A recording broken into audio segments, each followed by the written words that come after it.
Os direitos fundamentais têm como característica a historicidade, o que significa que os direitos fundamentais foram conquistados gradativamente ao longo da história.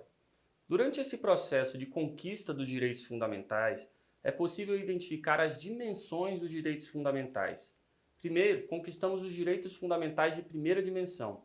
Depois, os direitos fundamentais de segunda dimensão. E, por fim, os direitos fundamentais de terceira dimensão. Note que as conquistas foram gradativas ao longo da história. Mas em vez de falar em dimensões de direitos fundamentais, algumas doutrinas utilizam a expressão primeira geração, segunda geração e terceira geração de direitos fundamentais. Acontece que a palavra geração passa uma ideia equivocada de que uma etapa superou a outra, como se os direitos fundamentais da geração mais antiga deixassem de existir em razão do início da próxima geração, o que não é correto, tá? Os direitos fundamentais foram conquistados de forma cumulativa, de forma que a primeira dimensão coexiste com a segunda e terceira dimensão.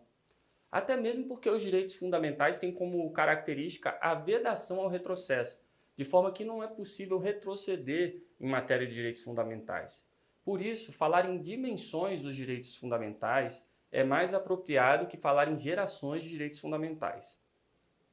Primeiro foram conquistados os direitos fundamentais de primeira dimensão, relacionados à ideia de liberdade. Depois, conquistamos os direitos fundamentais de segunda dimensão, pautados na ideia de igualdade. Em seguida, conquistamos os direitos fundamentais de terceira dimensão, relacionados ao ideal de fraternidade. Note que as dimensões conquistadas têm uma relação direta com o lema da Revolução Francesa, que é liberdade, igualdade e fraternidade. Então, no lema da Revolução Francesa, temos a indicação das dimensões dos direitos fundamentais. A primeira dimensão dos direitos fundamentais é a dimensão relacionada à liberdade. Era uma época em que surgiu a ideia de que era necessário estabelecer limites ao poder do Estado. Era a época das revoluções liberais do século XVIII e da transição do Estado com poder absoluto para o Estado de Direito. Foi nesse contexto de limitações ao poder do Estado que, pautado na ideia de liberdade, foram conquistados a maioria dos direitos individuais, que são os direitos que colocam limites ao poder do Estado, ou seja, direitos fundamentais que limitam a interferência do Estado na esfera particular de cada indivíduo. Direitos individuais são, portanto, os direitos fundamentais de primeira dimensão, que têm como característica o fato de representarem um limite ao poder do Estado. A liberdade de ir e vir, por exemplo, é um limite ao poder do Estado, pois o Estado não poderá impedir o livre deslocamento de um indivíduo. Da mesma forma, a liberdade de expressão é um exemplo de limite ao poder do Estado, pois o Estado não poderá punir um indivíduo simplesmente por ter manifestado seu pensamento. Note que os direitos individuais representam o que se chama de liberdades negativas, pois a liberdade é garantida a partir de um direito de que o Estado se abstenha, um direito de que o Estado não faça nada, um direito de que o Estado deixe de atuar naquela situação. Em outras palavras, é o direito a uma prestação negativa por parte do Estado. A segunda dimensão dos direitos fundamentais é a dimensão relacionada à igualdade. Era uma época em que os graves problemas sociais fizeram surgir a ideia de que o Estado deveria atuar para garantir que todos tivessem condições igualitárias de uma vida digna. Nessa época foram conquistados os principais direitos sociais, que são os direitos fundamentais que criam deveres para o Estado, sob a lógica de que o Estado tem o dever de atuar em favor do indivíduo. Por exemplo, o direito à saúde é o direito social, ou seja, é o direito fundamental de segunda dimensão, que obriga o Estado a atuar para garantir a saúde do indivíduo. O direito à educação é o direito social, ou seja, o direito fundamental de segunda dimensão, que obriga o Estado a atuar para garantir a educação do indivíduo.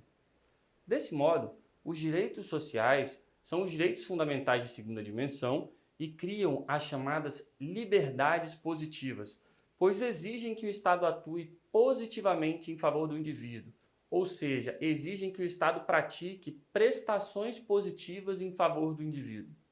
Note que os direitos sociais, como o direito à saúde, o direito à educação, o direito à alimentação, são direitos fundamentais que existem para garantir que todos tenham condições iguais de uma vida digna. E se estamos falando de condições igualitárias, estamos aqui nos referindo à igualdade material. Vamos compreender. O que quero dizer é que não estamos tratando da igualdade formal.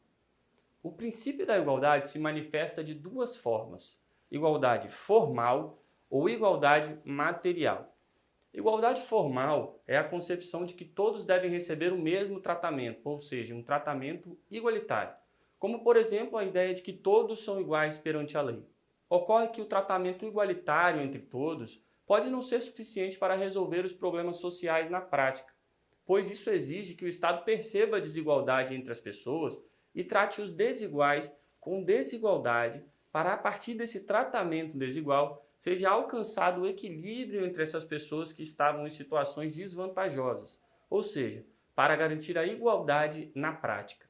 E quando falamos em igualdade na prática, estamos falando da igualdade material. A terceira dimensão dos direitos fundamentais é a dimensão baseada no valor da fraternidade, que se orienta pela ideia de solidariedade entre todos para a vida em coletividade. Nessa dimensão, houve a conquista dos direitos que ultrapassam a individualidade de uma pessoa em particular. São direitos que transcendem a individualidade de cada pessoa e que são importantes para a coletividade como um todo. Surgiram, portanto, os direitos transindividuais, como é o caso do direito ao meio ambiente ecologicamente equilibrado. Os direitos transindividuais, também conhecidos como direitos difusos e coletivos, são direitos que são assim chamados por extrapolarem, ou seja, transcenderem a esfera particular do indivíduo. E com isso, são direitos que interessam muito mais à coletividade do que ao indivíduo isoladamente. Então nós vimos os direitos fundamentais de primeira, segunda e terceira dimensão. Ocorre que alguns autores apontam ainda que novos direitos fundamentais já foram conquistados e que por isso já existiria uma quarta e quinta dimensões dos direitos fundamentais.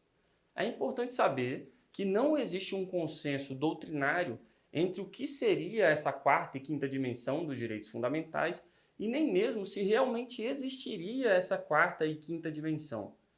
Em outras palavras, alguns nem mesmo reconhecem a existência da quarta e quinta dimensão, e aqueles que reconhecem não entram em um consenso sobre quais direitos fariam parte dessa quarta e quinta dimensão dos direitos fundamentais. Na nossa apostila em PDF, você encontra um estudo detalhado sobre a quarta e quinta dimensão. Ocorre que esse não é um tema muito relevante em provas de concurso público. Precisamos aqui concentrar os nossos esforços no que realmente é exigido em prova.